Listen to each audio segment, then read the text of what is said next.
Hello दोस्तों, नमस्कार। स्वागत है आप सभी का अपने चैनल साहित्य ज्ञान धारा में।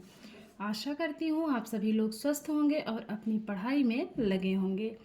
तो कवियों की श्रृंखला में बिना किसी देरी के आज हम सभी लोग देखेंगे डॉक्टर नगेंद्र के बारे में। डॉक्टर नगेंद्र का समय 1915 से लेकर 1999 ईस्वी के मध्य माना जाता है। डॉक्टर नगेंद्र का जन्म 9 मार्च 1915 को अलीगढ़ उत्तर प्रदेश में हुआ। डॉक्टर नगेंद्र छायावाद युग के प्रसिद्ध आलोचक हैं। उनकी प्रथम आलोचना सुमित्रा नंदन पंत सन 1938 ईस्वी में प्रकाशित हुई। तो जो डॉक्टर नगेंद्र हैं, अगर बात की जाए इनके प्रथम आलोचना की, तो वो है सुमित्रा नंदन पंत, और इसका प्रकाशन कब हुआ है? 1938 ईस्वी में। डॉक्टर नगेंद्र का साहित्यिक जीवन कविता से शुरू हुआ। उनकी प्रथम कविता संग्रह वनमाला 1937 ईस्वी है। डॉक्टर नगेंद्र हिंदी साहित्य के प्रथम रसवादी आलोचक हैं। चेतना के बिंब 1967 ईस्वी डॉक्टर नगेंद्र का संस्मरण है। डॉक्टर नगेंद्र ने अपनी आत्मकथा अर्धकथा नाम से सन 1988 में लिखी। डॉक्टर नगेंद्र को रस सिद्धांत, समय है 1964 ईस्वी, इसके लिए साहित्य अकादमी पुरस्कार दिया गया।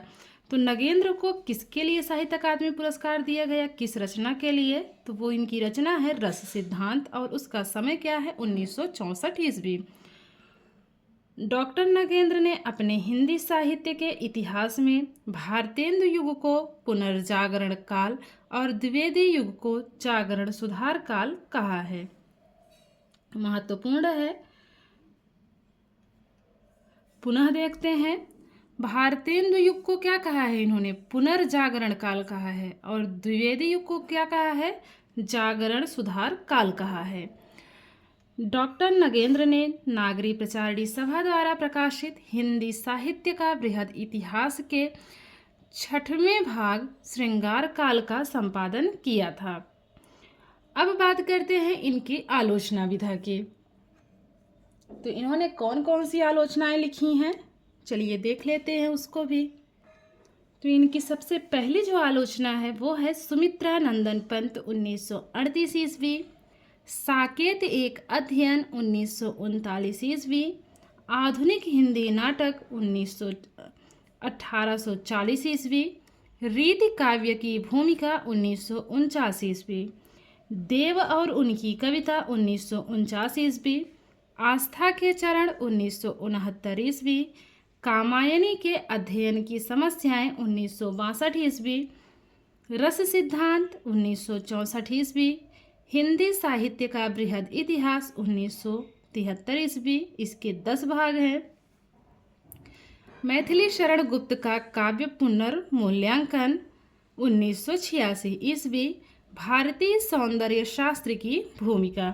तो इन्होंने 11 आलोचनाएं लिखी हैं। एक बार आलोचनाओं को पुनः देखते हैं। सुमित्रा नंदन पंत, समय है 1938 ईस्वी, साकेत एक अध्ययन 1939 ईस्वी, आधुनिक हिंदी नाटक 1840 ईस्वी, रीति काव्य की भूमिका 1949 ईस्वी, देव और उनकी कविता 1949, आस्था के चरण 1969 ईस्वी, कामायनी के अध्ययन की समस्याएं 1962 ईस्वी, रस सिद्धांत 1964 ईस्वी, हिंदी साहित्य का बृहद इतिहास 1973 ईस्वी। और भाग भी पूछ लिया जाता है कि इसके कितने भाग हुए हैं। तो ध्यान रखेंगे, जो हिंदी साहित्य का बृहद इतिहास आलोचना है डॉक्टर नगेंद्र की, इसके कुल 10 भाग हुए।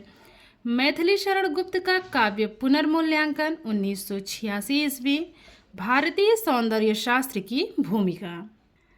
अब बात करते हैं इनके यात्रा संस्मरण की। तंत्रालोक से यंत्रालोक तक 1968 ईस्वी, अप्रवासी कथाएं 1972 ईस्वी। तो ये थे डॉक्टर नगेंद्र के आलोचना और यात्रा संस्मरण। अब बात कर लेते हैं इनसे बनने वाले महत्वपूर्ण प्रश्नों के बारे में। हम लोगों ने विस्तृत तो देख ही लिया है, अब बनने वाले प्रश्नों को भी देख लेते हैं। पहला प्रश्न है, डॉक्टर नगेंद्र का जन्म कहाँ हुआ? विकल्प है अलीगढ़ उत्तर प्रदेश, मीरापुर मुजफ्फरपुर उत्तर प्रदेश, किशनपुर फतेहपुर उत्तर प्रदेश या फिर श्योपुर ग्वालियर मध्य प्रदेश। तो डॉक्टर नगेंद्र का जन्म हुआ है अलीगढ़ उत्तर प्रदेश में। पहला वाला विकल्प बिल्कुल सही है।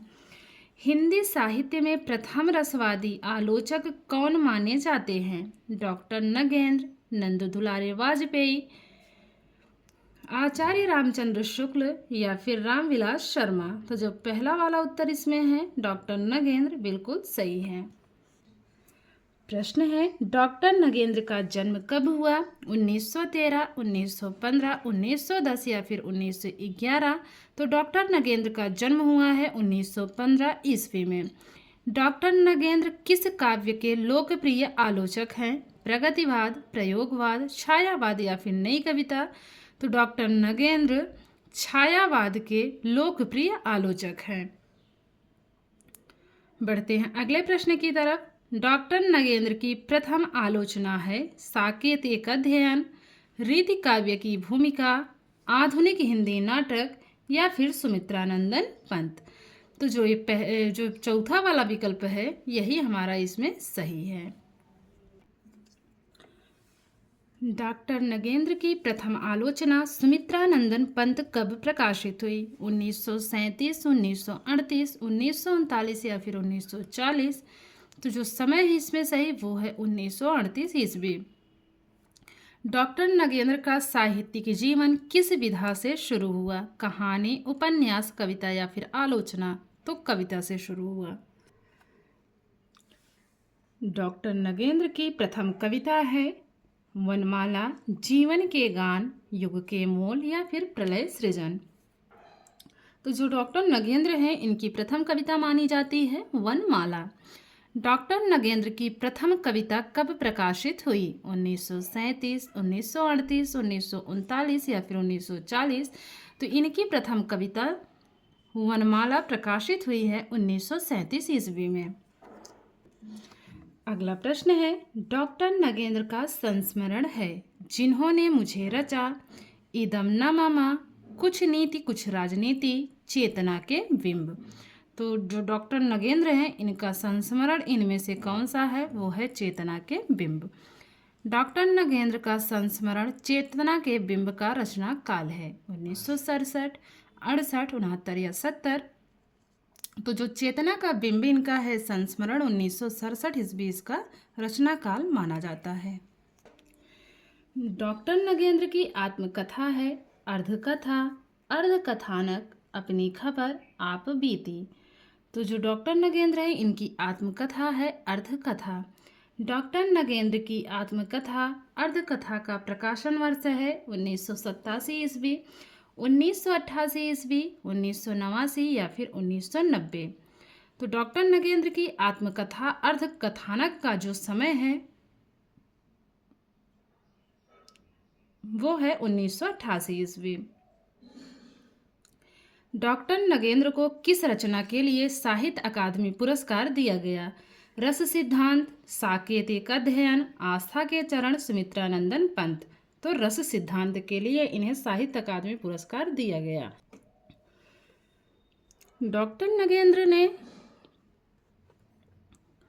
नगेंद्र को साहित्य अकादमी पुरस्कार कब दिया गया? 1967, 68, 65 या 60। तो इनको जो है साहित्य अकादमी पुरस्कार दिया गया है 1965 ईस्वी में। और इनकी किस रचना के लिए? तो रस सिद्धांत के लिए। अगला प्रश्न है, डॉक्टर नगेंद्र ने काशी नागरी प्रचारिणी सभा द्वारा प्रकाशित हिंदी साहित्य का बृहद इतिहास के किस खंड का संपादन किया था?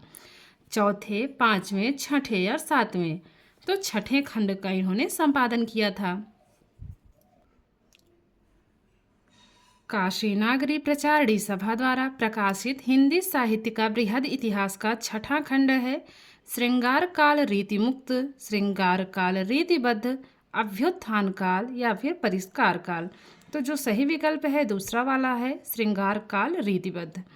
अगला प्रश्न है, डॉक्टर नगेंद्र का यात्रा संस्मरण कौन सा है? तूफानों के बीच, तंत्रालोक से यंत्रालोक, कितना अकेला आकाश, गौरी तेरे नज़रों में है। तो जो इनका दूसरा वाला ये दूसरा विकल्प है, ये क्या है? डॉक्टर नगेंद्र का यात्रा संस्मरण है, तंत्रालोक से यंत्रालोक तक। डॉक्टर नगेंद्र की रचना अप्रवासी की कथाएं की विधा है। कविता, कहानी संग्रह, रसवादी आलोचना या फिर यात्रा संस्मरण। तो अप्रवासी की कथाएं इसकी विधा है यात्रा संस्मरण। साकेत एक अध्ययन का रचना काल है 1937, 1938, 1939 या फिर 40। तो साकेत एक अध्ययन का रचना काल है 1939 ईस्वी। रीति काव्य की भूमिका का रचना काल है 1947, 1948, 1949 या फिर 1950। तो जो सही है उसमें ये है 1949 ईस्वी। इनमें से कौन सी रचना डॉक्टर नगेंद्र की है? कामायनी एक पुनर्विचार, कामायनी के अध्ययन की समस्याएं, कामायनी एक व्याख्या या फिर प्रसाद और कामायनी। तो दूसरा वाला विकल्प बिल्कुल सही है। रस सिद्धांत आलोचना का प्रकाशन वर्ष है 1967, 1968, 1964 या फिर 1960 ईस्वी। तो रस सिद्धांत आलोचना का प्रकाशन वर्ष है 1964 ईस्वी। डॉक्टर नगेंद्र ने भारतेंदु युग को क्या नाम दिया? विकल्प है जागरण सुधार काल, पुनर्जागरण युग, नवलेखन काल या फिर नया युग। तो जो इसमें सही विकल्प है वो है दूसरा, पुनर्जागरण युग। अगला प्रश्न है डॉक्टर नगेंद्र ने द्विवेदी युग को क्या नाम दिया?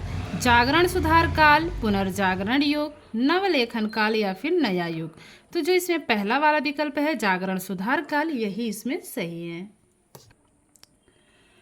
डॉक्टर नगेंद्र आदिकाल का समय काल निर्धारण किया है 7वीं सदी से, 8वीं सदी, 9वीं सदी या फिर 10वीं सदी से। तो इन्होंने काल निर्धारण किया है आदिकाल का 7वीं सदी से। डॉक्टर नगेंद्र ने किस काव्य धारा को निश्चल आत्माभिव्यक्ति का काव्य कहा है? विकल्प है छायावाद, रीति काव्य, प्रयोगवाद या फिर प्रगतिवाद। तो जो दूसरा विकल्प है रीति काव्य, यही सही है। डॉक्टर नगेंद्र ने किस काव्य धारा को स्थूल के प्रति सूक्ष्म का विद्रोह कहा है? छायावाद, रीति काव्य, प्रयोगवाद या फिर प्रगतिवाद। तो छायावाद को कहा है। अगला प्रश्न है डॉक्टर नगेंद्र ने किस काव्य धारा को सूक्ष्म के प्रति स्थूल का विद्रोह कहा है? तो वो कहा है प्रगतिवाद को। तो दोनों ही बातों का विशेष ध्यान रखेंगे। अगर बात आएगी स्थूल के प्रति सूक्ष्म का विद्रोह तो वहाँ पर होगा छायावाद, और अगर होगा सूक्ष्म के प्रति स्थूल का विद्रोह तो वो होगा प्रगतिवाद। अगला प्रश्न है डॉक्टर नगेंद्र ने अपनी किस आलोचना रचना को अपनी साहित्य साधना का सर्वश्रेष्ठ अंश माना है? रस सिद्धांत, साकेत एक अध्ययन, आस्था के चरण, सुमित्रानंदन पंत। तो पहला विकल्प ही इसमें सही है, रस सिद्धांत, और इसी के लिए ही इन्हें क्या मिला था? साहित्य अकादमी पुरस्कार दिया गया था। तो आशा करती हूँ आज की वीडियो आप लोगों को अच्छी लगेगी। अगर वीडियो अच्छी लगे तो लाइक के माध्यम से ज़रूर बताइएगा कमेंट करके कि कैसी लगी। तो मिलते हैं कवियों की श्रृंखला में एक और कवि के साथ। तब तक के लिए सभी को जय श्री राधे कृष्णा, नमस्कार।